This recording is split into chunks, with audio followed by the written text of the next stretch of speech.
Day one of early voting wrapped up some 2 hours ago, hopefully serving as a barometer indicating how engaged the public is.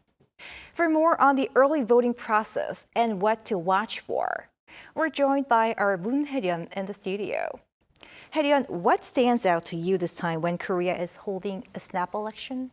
So Chungmin, what stands out this year particularly is how authorities are working more thoroughly than in past elections to ensure a secure and transparent voting process. So during the two-day early voting period, security will be intensified, with more than 6,000 police officers deployed to early voting stations in Seoul alone. Acting President Lee Joo-ho has personally visited early voting stations, urging officials to ensure a fair process.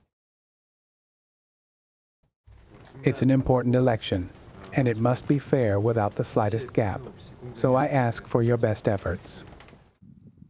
For the first time ever, the NEC is publishing real-time data on the number of voters every hour, and this change is intended to dispel suspicions that early voting numbers could be inflated to manipulate results. The NEC also announced that all election staff, including ballot counters and polling station managers, will be confirmed as South Korean nationals. This comes following controversy that a Chinese national was working as a ballot counter back in the 2020 parliamentary elections. Although current election law does not require election staff to be South Korean citizens, the NEC has taken this extra step to further safeguard public trust.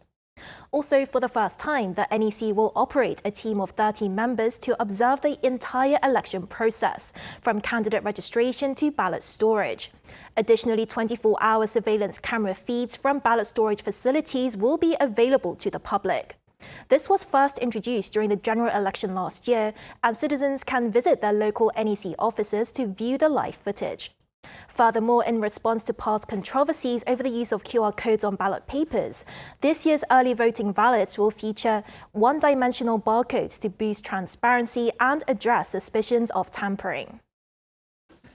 All right, and tell us how early voting started here in Korea and what this means for voters. So early voting was first introduced in 2012 and piloted in 2013 as a way to make elections more accessible, especially for people who can't vote on the main election day due to work, travel or other commitments. In past elections, early voting was usually held on Fridays and Saturdays, allowing people with weekday jobs to vote on the weekend. But this year, both early voting days, May 29th and 30th, fall on weekdays only. That's because this is a snap election triggered by the impeachment of a president. Under Korean law, the vote must take place within 60 days, so the schedule was compressed to meet the legal deadline. Despite the change, accessibility remains a key focus. There are more than 3,000 early voting stations across the country, including polling stations inside hospitals and even at Incheon International Airport, to make sure that people on the move, including patients and travelers, can still vote. With early voting, no prior registration is needed. Anyone can walk into an early voting station and cast their ballot.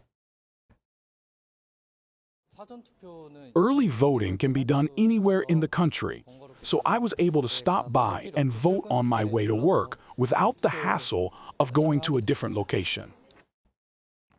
And looking ahead, so what does the rest of the election timeline look like from now? So early voting will continue into tomorrow, with polling stations around the country open from 6 a.m. to 6 p.m. After early voting closes on Friday evening, there will be a brief quiet period where campaigns will continue their final pushes before the official election day, which is next Tuesday, June 3rd. It's a national holiday and polling stations will be open from 6 a.m. to 8 p.m. Ballots will be counted immediately after voting ends, and the National Election Commission is expected to verify the results on Wednesday, June 4th. The inauguration of South Korea's new president will take place thereafter. All right, Hye-ryeon, thanks for your report. Thank you for having me.